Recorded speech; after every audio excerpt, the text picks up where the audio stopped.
बहुत पुराने समय की बात है। एक बहुत गरीब औरत ने एक सुंदर बेटे को जन्म दिया। उस बच्चे के हाथ पर नीले रंग का एक बड़ा सा दाग था, जो पंडितों के अनुसार उसे भाग्यवान बना रहा था। उसके जन्म के साथ ही उस गांव के ज्ञानी ध्यानी पंडित ने भविष्यवाणी की कि यह बच्चा 14 साल की उम्र में एक राजकुमारी से विवाह करेगा और खुद राज करेगा। एक दिन ऐसा हुआ कि एक राजा शिकार खेलते हुए रास्ता भूलकर उसी गांव में आया जहां उस बालक का जन्म हुआ था। गांव वालों ने उस राजा को पहचाना नहीं, क्योंकि उन लोगों ने कभी उसे देखा ही नहीं था। गांव के एक बूढ़े ने बातों बातों में राजा को बताया कि कुछ दिनों पहले उनके गांव में एक ऐसा बच्चा पैदा हुआ है जो 14 साल की अवस्था में इस राज्य के राजा की लड़की से विवाह करेगा। राजा को ये बात सुनकर बहुत गुस्सा आया, क्योंकि कुछ दिन पहले उसके घर में एक बेटी का जन्म हुआ था। राजा वैसे भी बहुत ही घमंडी और कठोर हृदय का व्यक्ति था। राजा ने सोचा कि क्यों न मैं उस गरीब औरत को कुछ धन देकर इसका बच्चा इससे ले लूं और इसका काम तमाम कर दें, तो न ही यह भाग्यवान बच्चा रहेगा और न ही मेरी राजकुमारी से विवाह कर पाएगा। वह गांव के उस बूढ़े से बोला, बाबा तुम मुझे उस औरत के पास ले चलो। वह उस बच्चे को ठीक ढंग से नहीं पाल पाएगी। मैं उस बच्चे को अच्छे ढंग से पालकर बड़ा करूंगा। बूढ़ा उस राजा को उस भाग्यवान बच्चे की मां के पास ले गया। राजा ने उससे अपना बच्चा देने की विनती की और बोला, तुम बहुत गरीब हो, इस बच्चे को कैसे पाल सकोगी? ये बच्चा मुझे दे दो, मैं इससे बहुत अच्छी तरह पालूंगा। वह गरीब औरत उससे अपना बच्चा देने से इनकार करती रही।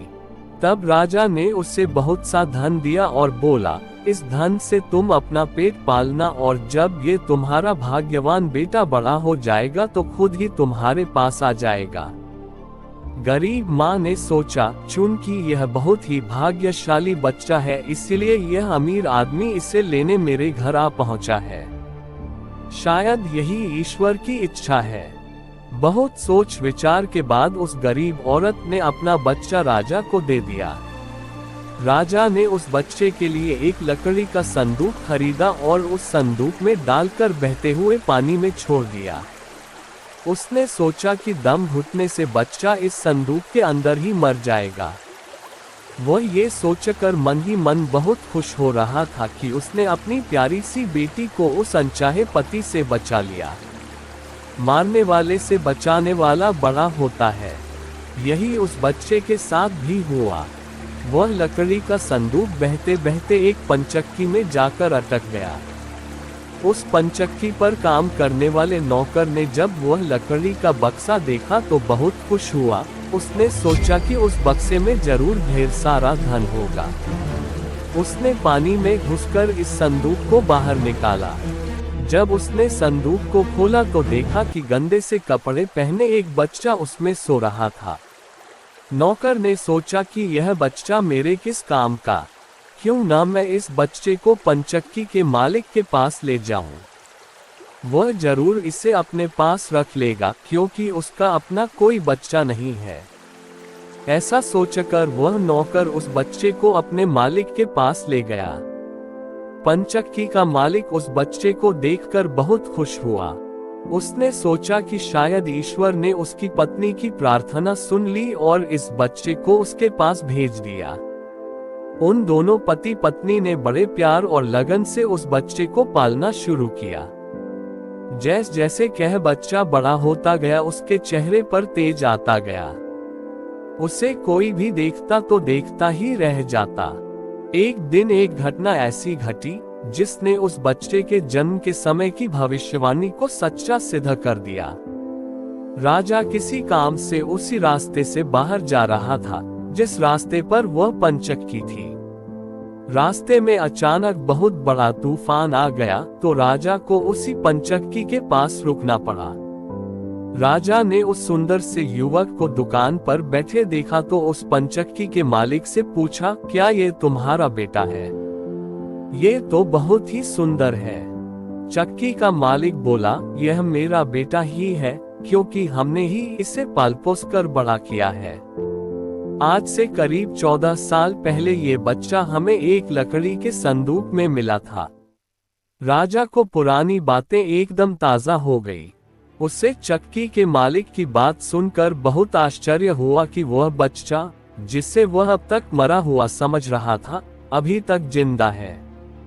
उसने उस लड़के को खत्म करने की तरकीब फिर सोची। वह पंचक्की के मालिक से बोला, क्या आप इस लड़के को मेरा एक काम करने की आज्ञा दे सकते हैं? मैं रानी के पास एक पत्र भिजवाना चाहता हूँ। ये पत्र बहुत ही जरूरी है। मैं इस काम के लिए इसे सोने के 2 सिक्के दूंगा। लड़के ने फौरन हाँ कर दी और चक्की का मालिक भी उसे भेजने के लिए तैयार हो गया। राजा ने झट से अपनी रानी को एक पत्र लिखा। उसने लिखा, जैसे ही ये लड़का तुम्हारे पास मेरा ये पत्र लेकर पहुँचे, तुम इसे मरवा देना और महल से दूर दफना भी देना। ये सब कुछ मेरे वापस आने से पहले हो जाना चाहिए। इतना लिखने के बाद उसने मुहरबंद वह पत्र उस लड़के को दे दिया। लड़का उस पत्र को लेकर राजमहल की ओर चल दिया। वह आज तक अपने घर से कहीं बहुत दूर नहीं गया था, अतः राजमहल का रास्ता नहीं ढूंढ सका और जंगल में ही भटकने लगा। शाम ढल चुकी थी, तभी अंधेरे में उसे दूर से रोशनी आती दिखाई दी। वह दौड़कर उस रोशनी की तरफ गया तो देखा कि वहां पर एक छोटा सा कच्चा घर था। उस घर में कोई दरवाजा नहीं था। जब वह उस घर में घुसा तो उसने देखा कि एक बूढ़ी औरत आग जलाए बिल्कुल अकेली बैठी है। वह औरत उस लड़के को अपने सामने देखकर डर गई। उसने लड़के से पूछा, बेटा तू कहाँ से आ रहा है और तुझे कहाँ जाना है? लड़के ने जवाब दिया, मैं पास के गांव की पंचक्की से आ रहा हूँ और रानी माँ को ये खत देने जा रहा हूँ, पर मैं इस जंगल में अपना रास्ता भूल गया हूँ। रास्ता ढूंढते ढूंढते शाम हो गई। अंधेरे में मुझे यही घर दिखाई दिया, इसलिए मैं रात गुजारने के लिए यहाँ आ गया। उस बूढ़ी औरत को उस लड़के पर बहुत दया आई, क्योंकि वह डाकुओं के ठहरने की जगह थी और वह बूढ़ी औरत उन डाकुओं की नौकरानी थी। उसे डर था कि अगर डाकुओं ने उसे देख लिया तो उसे मार डालेंगे। लड़के को ये जानकर पहले तो कुछ डर लगा कि वह डाकुओं के घर में घुस गया है, पर अंधेरे में कहीं और जाना भी आसान काम नहीं था और दिन भर चलते रहने के कारण वह बहुत थक चुका था, सो उसे बहुत जोरों की नींद आ रही थी। वह उस बुढ़िया के कहने पर घर के एक कोने में चुपचाप जमीन पर सो गया। आधी रात के बाद जब डाकू उस घर में आए तो किसी और को अपने घर में सोता देखकर अपनी नौकरानी पर बहुत गुस्सा करने लगे। बूढ़ी नौकरानी ने उन्हें सारी बात बता दी और वह चिट्ठी भी डाकुओं के सरदार के हाथ पर रख दी जो उस लड़के ने उससे दिखाई थी। राजा की मोहर देखकर उन डाकुओं को उस चिट्ठी पर कुछ शक हुआ। सरदार ने बड़ी सावधानी से उस चिट्ठी को खोलकर पढ़ा तो सोते हुए उस लड़के पर उसे बहुत तरस आया। उसने उस चिट्ठी को फाड़ दिया और एक दूसरी चिट्ठी उसमें रख दी। उस चिट्ठी में लिखा था, जैसे ही ये लड़का राजमहल में पहुंचे तुम इस लड़के से अपनी राजकुमारी का विवाह कर देना। ये काम मेरे वापस आने से पहले ही पूरा हो जाना चाहिए। ये खत उन्होंने उस लड़के के सामने रख दिया और सुबह होने से पहले ही डाकू वहां से चले गए। सुबह जब वह लड़का सोकर उठा तो उस बूढ़ी ने उसे कुछ जलपान कराया। फिर वह लड़का राजमहल की ओर चल पड़ा। राजमहल पहुंचकर उसने वह खत रानी मां तक पहुंचा दिया। रानी ने जब खत पढ़ा तो उससे बड़ा आश्चर्य हुआ कि राजा ने ये कैसी आज्ञा दी है। एक अनजान लड़के से वह अपनी राजकुमारी का विवाह कर दे। खत पर राजा की मोहर लगी हुई थी, अतः ये कोई धोखा भी नहीं हो सकता। राजा के वापस आने से पहले ही उसे अपनी बेटी का विवाह इस लड़के से करना था। रानी ने लड़के को अपने पास बुलवाया। उसका भोला भाला और सुंदर चेहरा उसे बहुत पसंद आया और उसने अगले ही दिन उससे अपनी बेटी का विवाह कर दिया। लड़का राजकुमारी के साथ सुख से उस महल में ही रहने लगा। कुछ महीनों बाद राजा वापस अपने राजमहल में आया तो उस लड़के के बारे में जानने के लिए ये बहुत उत्सुक था, पर उसे जब ये पता लगा कि रानी ने राजकुमारी का विवाह उसी लड़के से करवा दिया है तो उसे बहुत गुस्सा आया। जिस बात को वह नहीं होने देना चाहता था, उसकी पत्नी ने वैसा ही कर दिया। उसने अपनी पत्नी से वह खत मांगा। राजा ने उसमें उस लड़के से राजकुमारी के विवाह की बात लिखी देखकर हतप्रभ रह गया। उसे लड़के पर शक हुआ कि वह पढ़ा लिखा है, जरूर रास्ते में खत बदल दिया होगा। उसने लड़के को अपने पास बुलवाया और उसे सच्चाई बताने की आज्ञा दी। लड़का बोला, हे राजन, मुझे कुछ नहीं पता कि इस खत में आपने क्या लिखा था, क्योंकि मैं तो इसे ऐसा ही लेकर आ गया। हाँ, जंगल में मैंने एक पुराने घर में रात जरूर गुजारी थी, क्योंकि मैं राजमहल का रास्ता नहीं ढूंढ पाया था और जंगल में भटक गया था। राजा को उस लड़के की बात पर विश्वास नहीं हुआ। वैसे भी राजा को उस लड़के से बहुत नफरत थी। वह नहीं चाहता था कि उसकी बेटी से शादी करने के बाद वह इस राज्य का राजा बने। वह लड़के से बोला, मेरी गैरहाजिरी में रानी ने मेरी बेटी की शादी तुझ कंगाल से कर दी है, पर मैं इस शादी को तब तक अपनी सहमति नहीं दूंगा जब तक तू मुझे शैतान के 3 सोने के बाल नहीं ला कर देगा। जब तू ये 3 सोने के बाल मुझे देगा तभी सही मायने में उसका पति बन पाएगा। राजा ने ऐसी असंभव शर्त इसलिए रखी थी कि 3 सोने के बाल ढूंढते ढूंढते ही ये लड़का कहीं मर खप जाएगा। इस प्रकार उसे इस लड़के से अपने आप छुटकारा मिल जाएगा। अब लड़के के आगे राजा की आज्ञा का पालन करने के अलावा कोई और रास्ता नहीं था, क्योंकि अगर वह राजा की आज्ञा का उल्लंघन करेगा तो भी राजा उसे मरवा देगा। इससे अच्छा है कि बाहर जाकर ढूंढने पर शायद वह 3 सोने के बाल लाने में सफल हो जाए। वह अगले दिन मुंहंधेरे ही शैतान के सोने के बाल ढूंढने निकल पड़ा। चलते चलते वह एक बड़े शहर में पहुंचा। शहर की सीमा पर एक बड़ा सा गेट था जिस पर हथियारबंद सिपाही पहरा दे रहा था। सिपाही ने उस लड़के से पूछा, यहाँ तुम्हारा क्या काम है? क्या तुम कुछ समझते और जानते हो? लड़का बोला, मैं सब कुछ समझता और जानता हूँ। सिपाही बोला, अगर तुम सब कुछ जानते हो तो हम पर भी एक मेहरबानी करो। हमें भी बताओ कि शहर की सीमा पर यह जो कुआं है, पहले इससे मीठा पानी निकलता था, पर अब इसमें पानी ही नहीं है। ये सूख गया है, क्यों? लड़का बोला, अभी तुम थोड़ा सब्र करो। जब मैं अपना काम खत्म करके वापस आऊंगा तो तुम्हें बताऊंगा। इतना कहकर वह गेट से निकलकर आगे गया। उसके बाद वह दूसरे शहर के बड़े से गेट के पास पहुंचा तो वहां पर भी एक हथियारबंद सिपाही पहरा दे रहा था। उस सिपाही ने भी उस लड़के से पहले वाले सिपाही जैसा सवाल पूछा तो लड़के ने उसे भी वही जवाब दिया।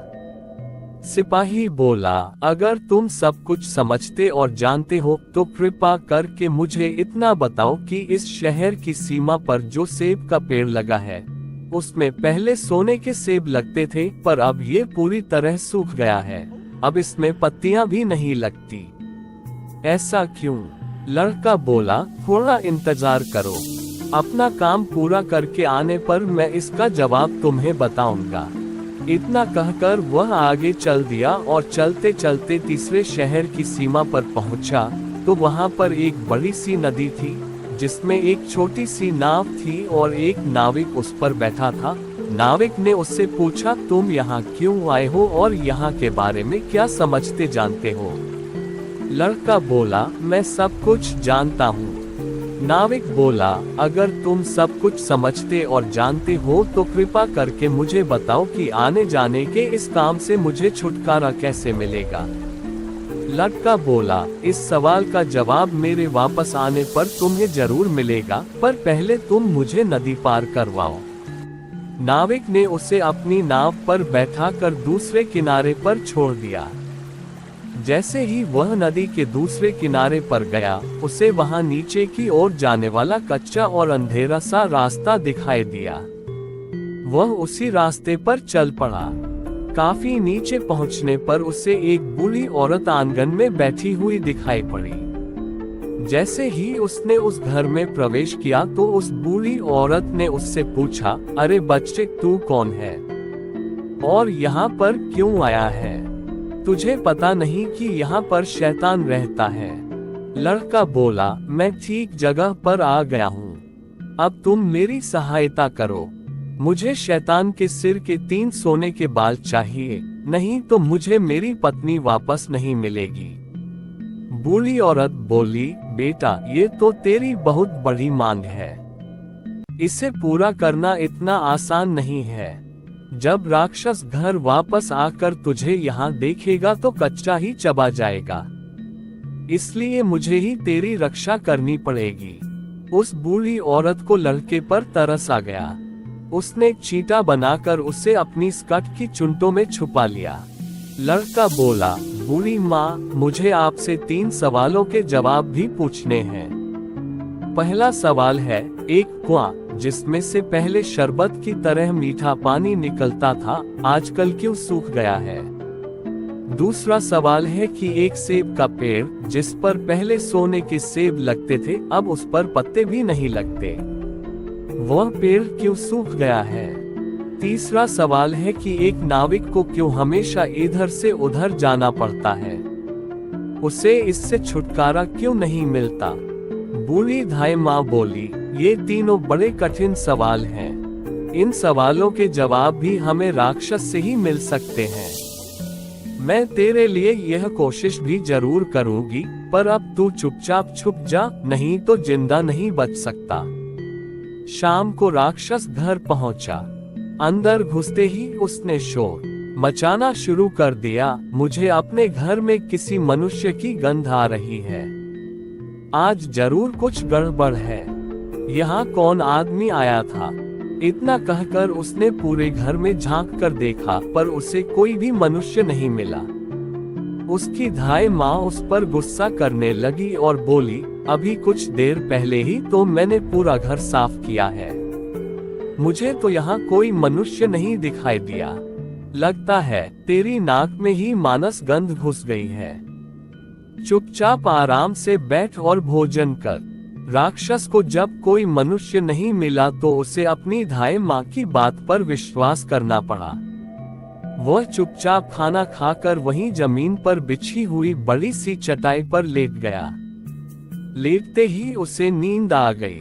उसकी धाई माँ भी आज उसके पास बिछी दूसरी चटाई पर लेट गई, क्योंकि आज उसे उस राक्षस के बालों से उसके सोने के 3 बाल तोड़ने थे। जब राक्षस नींद में जोर जोर से खर्टी लेने लगा तो धाई माँ ने उसके सिर से सोने का एक बाल उखाड़ लिया। राक्षस दर्द से कराह उठा, ओ माँ, तू ये क्या कर रही है? मेरे बाल क्यों खींच रही है? धाई माँ बोली, बेटा, मैंने अभी भयंकर सपना देखा तो डर के मारे तेरे बाल पकड़ लिए। राक्षस बोला, ऐसा कौन सा सपना था जिससे तू इतना डर गई? बूढ़ी धाई माँ बोली, मैंने सपने में देखा कि बाजार वाला कुआं जिससे शरबत निकलता था अब सूखा पड़ा है। इसमें किसका कसूर है? राक्षस बोला, इससे सिवाय मेरे कोई नहीं जानता। उस कुएं के नीचे एक बड़ा सा पत्थर है और उसी पत्थर के नीचे एक बड़ा सा मेघ रहता है। अगर उस बड़े से मेघ को मार दिया जाए तो उस कुएं से फिर से शरबत निकलना शुरू हो जाएगा। इतना कहकर राक्षस फिर जोर जोर से खर्टी भरने लगा।